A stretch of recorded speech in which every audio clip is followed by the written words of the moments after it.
Cambridge IELTS 2 by the University of Cambridge Local Examination Syndicate.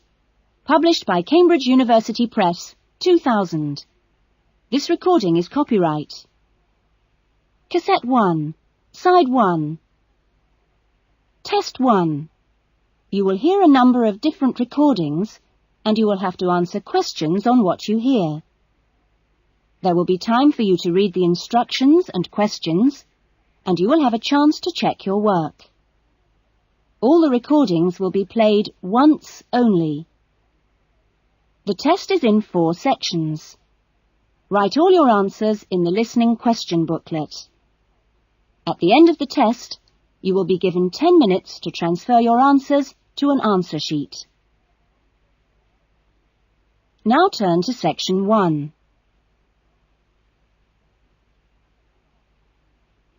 Section 1. Louise wants to join a video library. You will hear a conversation between Louise and the owner of the video library. First, you have some time to look at questions 1 to 5.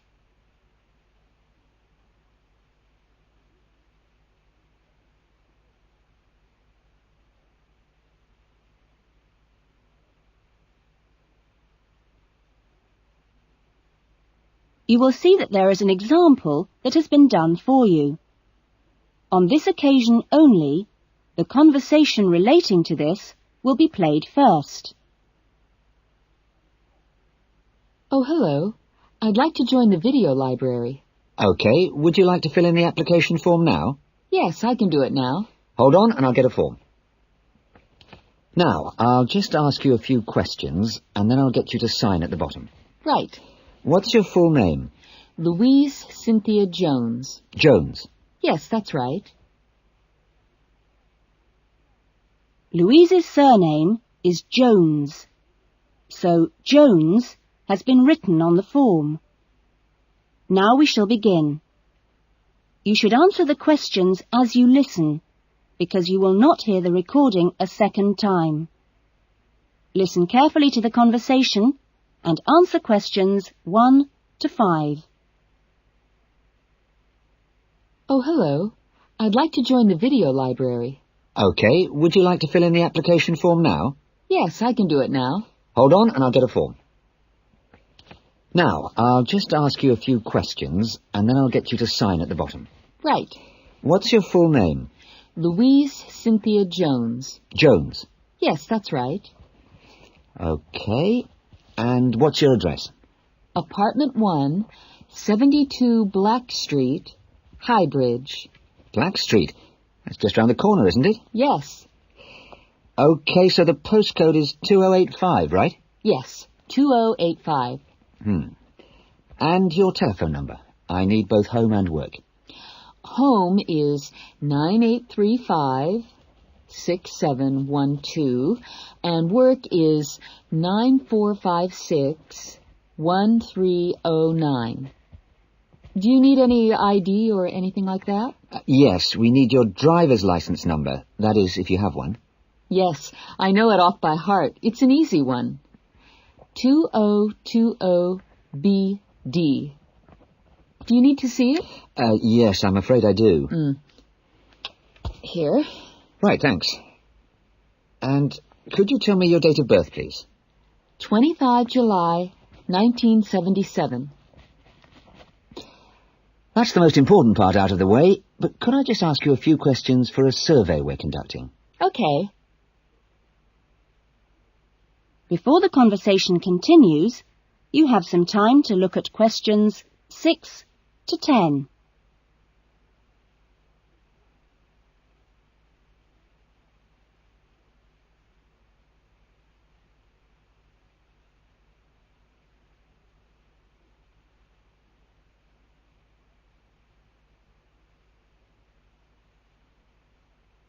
Now listen carefully and answer questions 6 to 10. What kind of videos do you prefer to watch? Have a look at this list. Well, I love anything that makes me laugh. I just love to hear jokes and funny punchlines. I'm not very keen on westerns, although my father likes them. but I'm a real softie, so anything with a bit of a love story is good for me. It doesn't matter how old. Not musicals, though. They're too much. Anything else? I'm completely taken by documentaries of the great outdoors. You know the sort. Animals, plants, and faraway places. I saw a wonderful one on dolphins last week. It was amazing. Now, I think that's all from me, except I need you to sign here on the line. Here's a pen. Oh, and I nearly forgot the membership fee. $25 refundable if you leave the library for any reason. There you are. And do I sign here? Yes, that's it. You can borrow videos now if you like, but your card won't be ready until next week. You can come and pick it up when you bring your first videos back. That is, if you want to take some now. Yes, I'd like to. I'll have a look around. Fine. That is the end of section 1. You will now have half a minute to check your answers.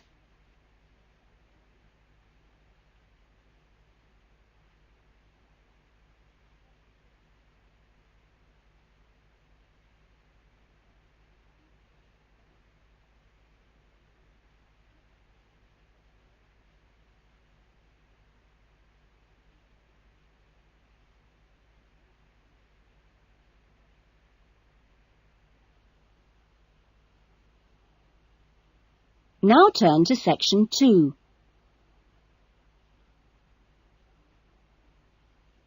Section 2. You will hear a radio interview about an expedition across the Atura Mountains. First, you have some time to look at questions 11 to 15.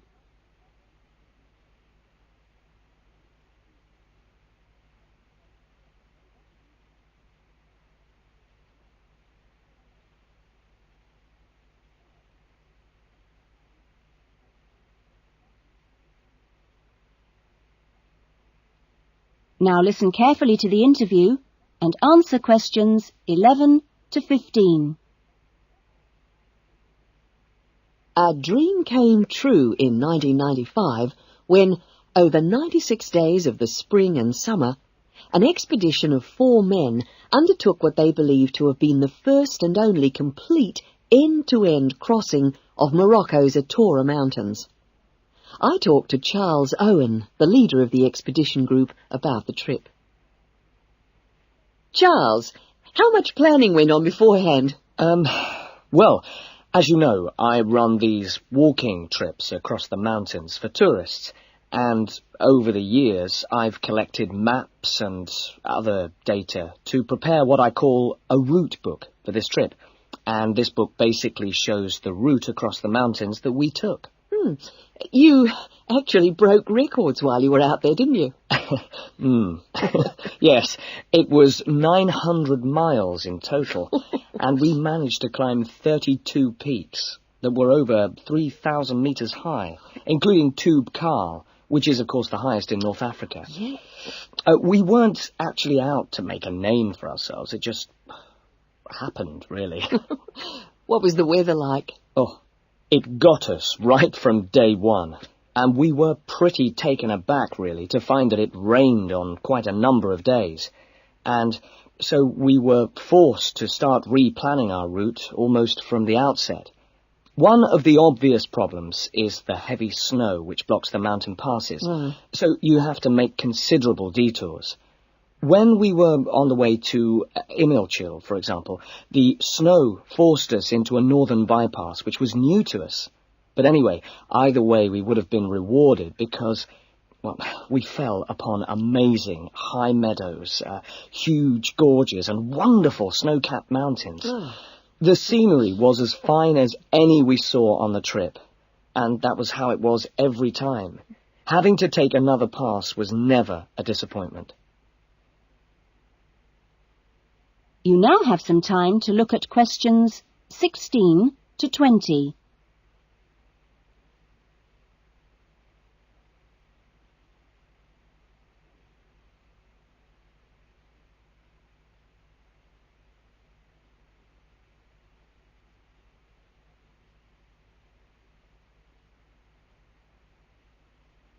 Now listen to the rest of the interview and answer questions 16 to 20. It was in many ways a social trip, wasn't it? Yes, yes. We'd arranged to meet up with friends at various points on the journey. I mean, this was actually one of the purposes of the trip. And we managed to keep all these dates. Which, well, it's amazing, really, considering the detours we made. An old friend acted as a sort of transport organizer for everyone, and the Hotel Ali in Marrakesh was a good social base. I'd really recommend it, although I can't remember who runs it. Anyway, groups of friends actually joined us for 3-week stints, and others just linked up with us. Some, whom we hadn't met before the trip at all, tagged on for short bursts, people from the area who just came along for the ride. But outside the major visitor areas like Toubkal, we only met one other group of travellers like ourselves in the whole 96 days. Were there any bad moments? Well, we took 2, I must say, long-suffering donkeys with us to help transport water and tents and things. I suppose if we were to do it all again, we'd probably hire donkeys along the way. Taza and Tamri, as we called them, after the last places in the trip, well, they made quite a unique journey between them. But it was continuously demanding for them. On both the really high summits, they took diversions that were quite out of character, and I can only assume that it must have been due to tiredness. Well, thank you. And Charles has put together a video about this journey and continues to lead groups to the Atora Mountains. So if you want further information... That is the end of section 2.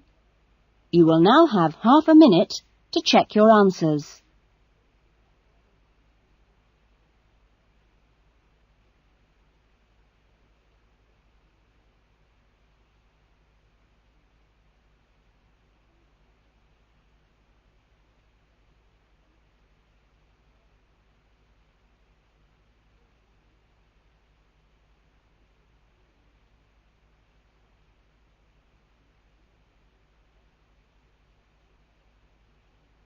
Now turn to section 3.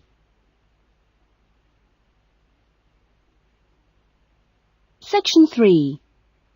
You will hear 2 new students, Jane and Tim, talking about their university studies. First, you have some time to look at questions 21 to 25.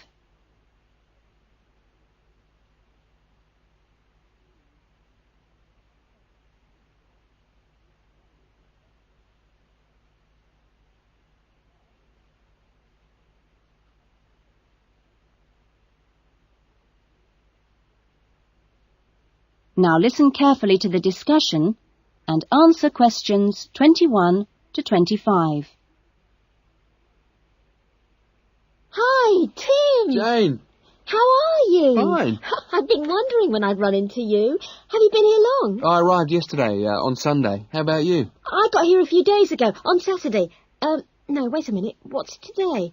Sorry, Friday, not Saturday. But we didn't have to be here till today. Yes, I know. But I wanted to get my things moved into my room and just take a look around.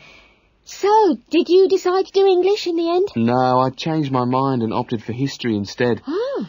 And you're doing biology, if I remember correctly. Yes, although to start with, I couldn't decide between that and geography. How much reading have you got? I was given an amazingly long list of books to read. See? Wow, it does look pretty long. Well, I counted 57. I could hardly believe it. What's your list like? Well, it's not as long as yours, but it's still pretty big. There are 43. I don't know how I'm going to get through them all. Well, you don't have to read them all this week. You just have to stay ahead of the lectures and seminars. Have you got your class schedule yet? Yep, it came with a reading list. When's your first lecture? Tuesday. How about you? The day after. It's my busiest day. I've got 2 lectures in the morning and 1 in the afternoon. Before the discussion continues, you have some time to look at questions 26 to 30.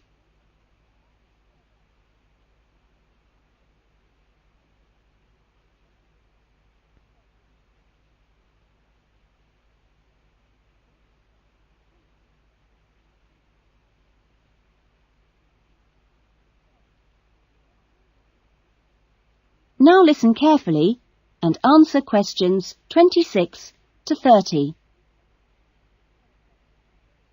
It's going to be different from school, isn't it? Yeah, particularly the lectures. Have you got any special strategy for listening to lectures? Well, I'm going to use a cassette recorder and record them all. What? Are you allowed to? Sure, lots of people do it nowadays. It means you can listen to the lectures all over again later and make really good notes. I couldn't do that. I like to take notes as I'm listening. I usually find I get all the important points. Reading is different, of course. My approach is to skim the book first to see what's important and what isn't. It saves hours of time. But what if you miss something? You don't mean you're going to read every word, do you? Well, that's what I usually do. Well, that's up to you, but I think you're crazy. Oh. What's your first lecture on, anyway? Oh, it's a lecture on the French Revolution. The French Revolution, how boring. Oh, it's not boring at all. It was an amazing period of history. It changed everything in Europe. So what's your first lecture about? It's about animal behaviour. It sounds really interesting. Look, I was on my way to the library. I'm going to get some of these books out and start reading for the first essay I've got to write. And what have you got to write about? No, you'll never believe it. I think our professor must have a sense of humour. He's given us the title, Why Study History? That's a good one. When you find the answer, let me know. No, I'm going to enjoy writing it. Have you been given any writing assignments yet? Yes, I've got to write about animal language. That sounds a challenge. I suppose you'll be off to the zoo to do field research. That is the end of section 3. You will now have half a minute to check your answers.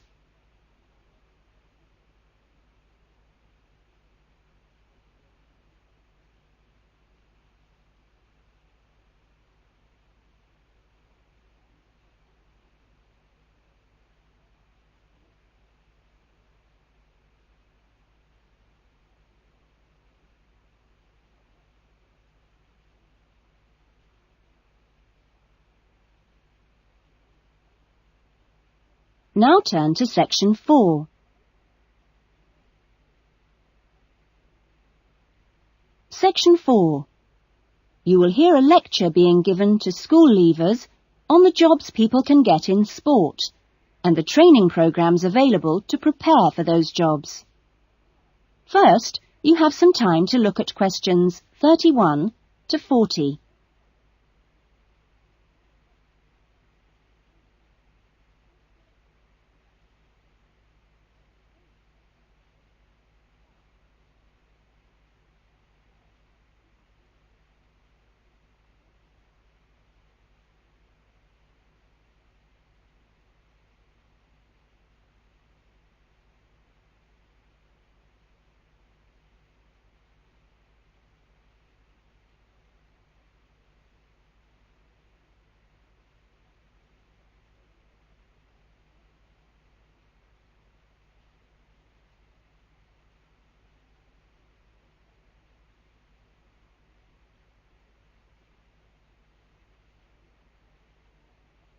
Now listen carefully to the lecture and answer questions 31 to 40.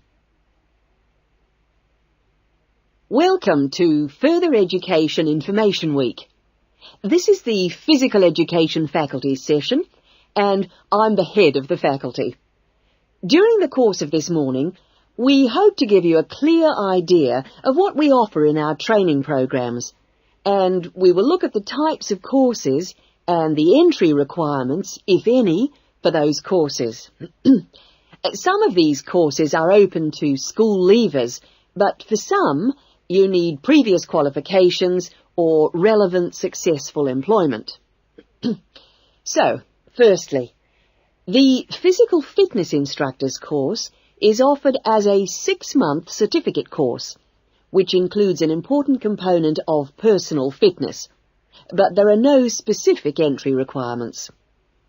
For sports administrators, we provide a 4-month certificate course, but you should be aware that this is designed for those who are in employment.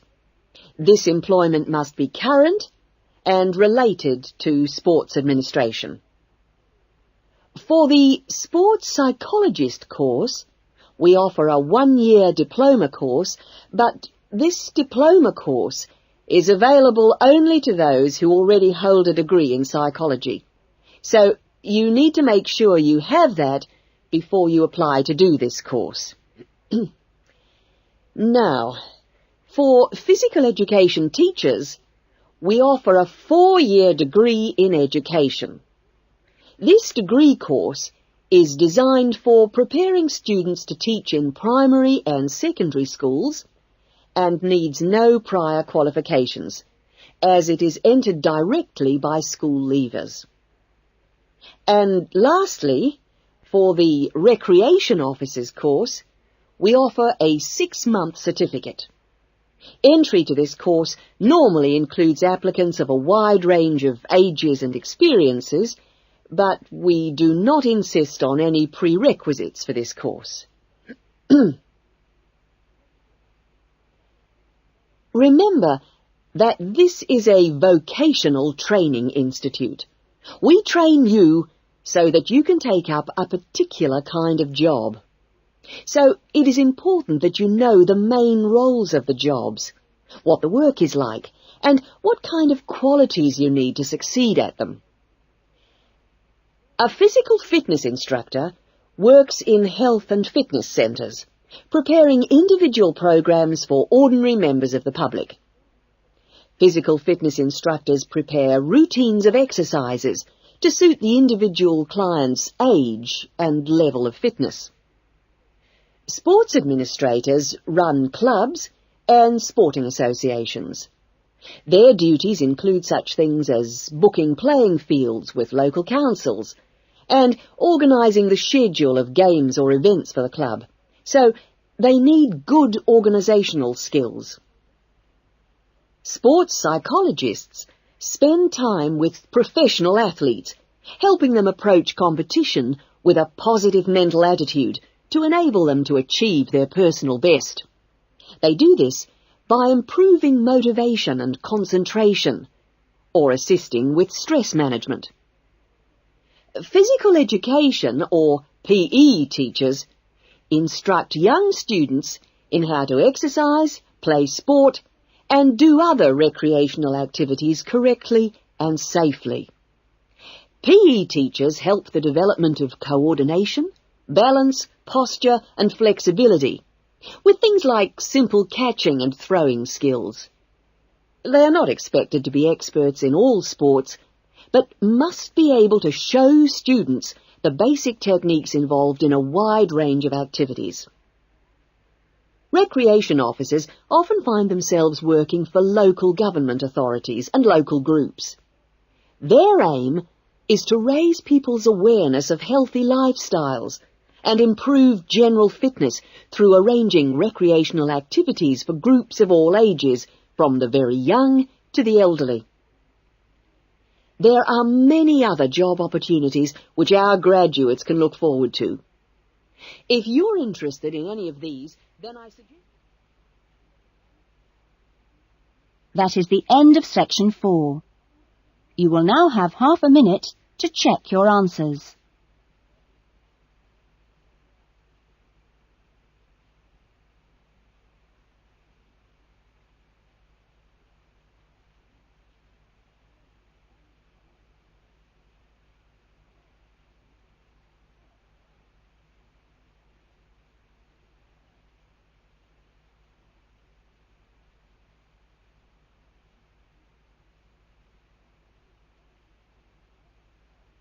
That is the end of the listening test.